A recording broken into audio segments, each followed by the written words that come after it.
गरीब चाची के घर अमीर भतीजी लाई इफ्तारी। या अल्लाह, आज तो इस कमबख्त चूल्हे ने नाक में दम कर दिया है।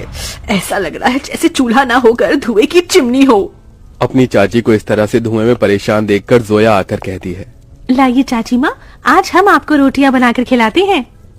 अरे नहीं जोया, मैं बना लूंगी। मैं नहीं चाहती कि इस चूल्हे के धुएं से मेरी हूर सी भतीजी का चेहरा काला पड़े। इतने में जोया का चाचा अनवर सिर से पांव तक मिट्टी में सना हुआ घर लौट आता है। उसके हाथों में एक छोटी सी थैली थी जिससे चाशनी टपक रही थी।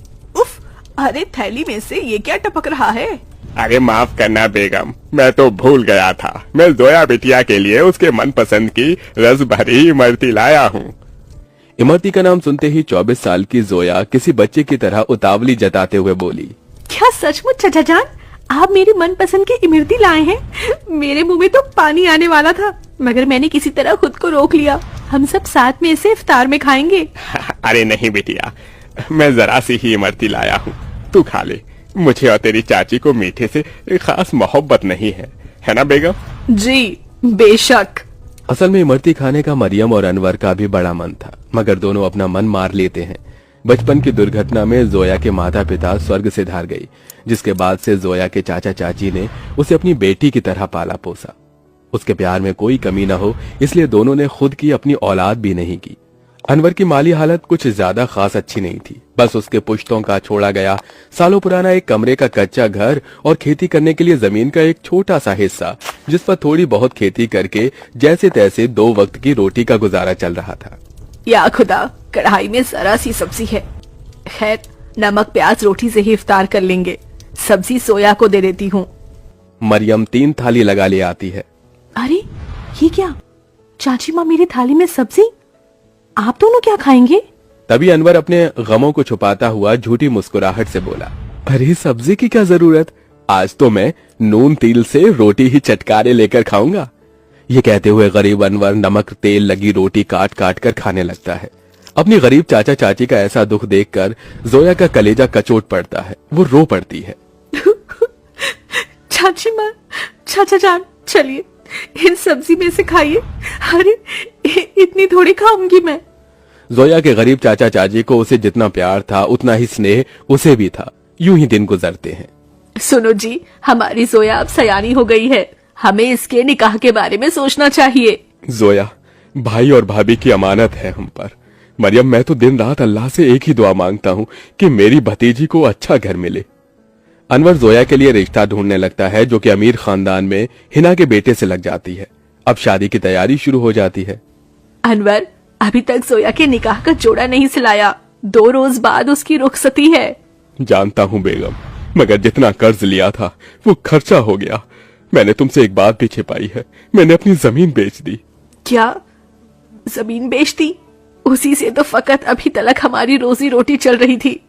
अब क्या करेंगे आगे? अल्लाह मियाँ बैठा है ना रोटी देने वाला। मरियम, कुछ तो कर लूंगा, लेकिन जोया हमारी इकलौती भतीजी है। उसका निकाह अच्छे से घर में हो जाए ताकि मन में कोई मलाल ना हो। जोया के गरीब चाचा चाची उसकी शादी के लिए अपनी खेती बाड़ी बेचकर उसकी विदाई करते हैं। चाचा चाची माँ, जा मेरी बच्ची, अल्लाह तुझे दोनों जहां की खुशियों और नेमतों से नवाजे। जोया अपने गरीब चाचा चाची के घर को छोड़कर अपने अमीर ससुराल में आ जाती है, जहां उसके सास ससुर नंद जेठानी से भरा पूरा परिवार मिलता है, जहां सास हिना उसका स्वागत करती है। माशाअल्लाह, कितनी खूबसूरत बीवी है हमारे मुराद की। एकदम सही फरमाया आपने अम्मी, भाई की तो किस्मत खुल गई। चलो देवरानी जी, हम तुम्हें तुम्हारा कमरा दिखाते हैं। जोया की जेठानी आलिया उसे कमरे में ले आती है, जो कि बहुत ही बड़ा और आलीशान था। वल्लाह, इस कमरे से भी छोटा तो हमारे चाचा चाची माँ का घर था। यहाँ तो हर शान और शौकत है। अगले दिन जोया नहा धोकर पहली रसोई करने आती है। अस्सलाम वालेकुम अबू जान। खुश रहो बहू बेगम। अम्मी जान, खाने में क्या बनाना है? अरे बहू, तुम क्यों खाना बनाओगी? उसके लिए नौकर चाकर है ना, मगर हम सभी तुम्हारे हाथों का शाही टुकड़ा खाना चाहेंगे। जी अच्छा। जोया जैसे ससुराल के ऐशो आराम भरे किचन में कदम रखती है तो नम आंखों से निहारती रह जाती है। उसकी आंखों के आगे अपनी चाची का धुएं में चूल्हा फूकना याद आ जाता है। या खुदा, अब हमारा ससुराल कितना रईस है। ऐसा लग रहा है जैसे हम किसी जन्नत में आ गए हैं। मगर हमारी गरीब चाची माँ आज भी गीली लकड़ियों से चूल्हा जलाती होंगी। आंखों ही आंखों में जोया का उसके ससुराल में 1 साल गुजर जाता है और रमजान का महीना शुरू हो जाता है, जहां वो अपने अमीर ससुराल वालों के साथ दावतों भरी दस्तरखान पर बहुत कुछ खाती है, तो वहीं उसके गरीब चाचा चाची के हालत गरीब बदहाली में कट रहे थे। अरे क्या हुआ मरियम बेगम, अभी तक खाना नहीं लाई? मैं वजू करके कब का बैठा हुआ हूँ। जी लाई। मरियम कुछ रोटियां रखकर नमक मिर्च के साथ लाती है।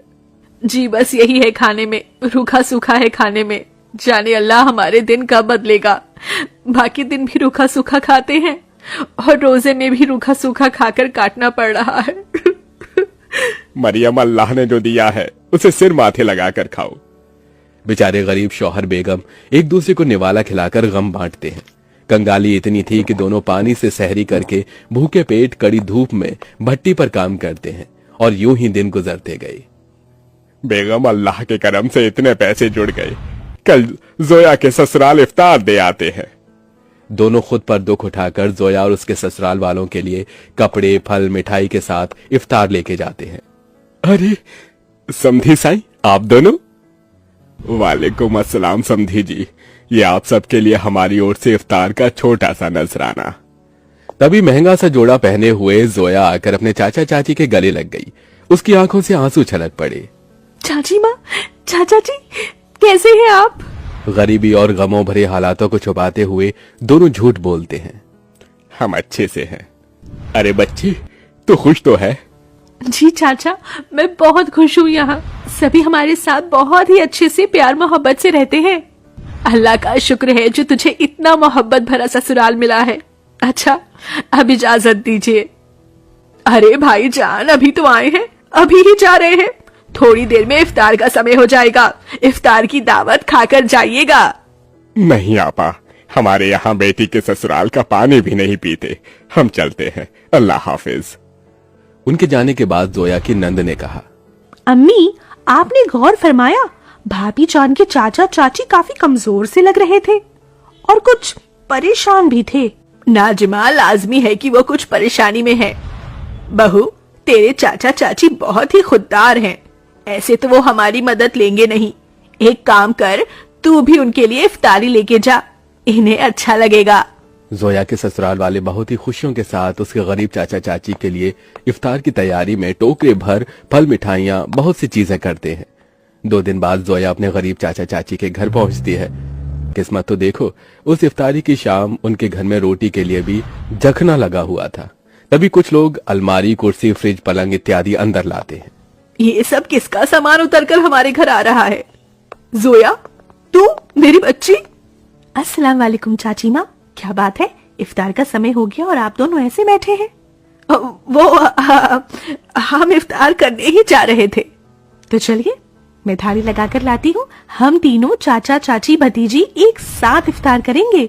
जोया जैसे ही चूल्हे के पास जाकर देखती है तो सारे बर्तन खाली पड़े होते हैं। ये देखकर उसकी आंखों से आंसू गिरने लगते हैं। चाचा चाची, इस घर से मेरी रुखसती क्या हुई?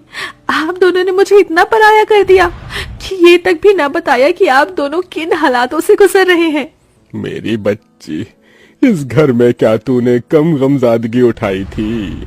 चाचा चाची माँ, आप दोनों ने भी तो मेरे लिए कितनी कुर्बानी दी, कितनी मेहनत मशक्कत की और मुझे शहजादी जैसा पाला पोसा। अब मेरी बारी है। इसके बाद जोया खुद अपने हाथों से इफ्तार में बहुत कुछ बनाती है। इफ्तार की दावत देखकर उसके चाचा चाची पेट भरकर खाते हैं।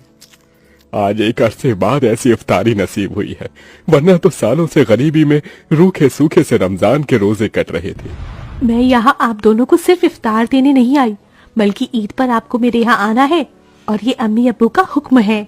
हम आएंगे बिटिया, जरूर आएंगे। जोया के गरीब चाचा चाची ईद के दिन उसके घर आते हैं, जहां उनका खूब स्वागत होता है और सभी साथ मिलजुल कर ईद मनाते हैं।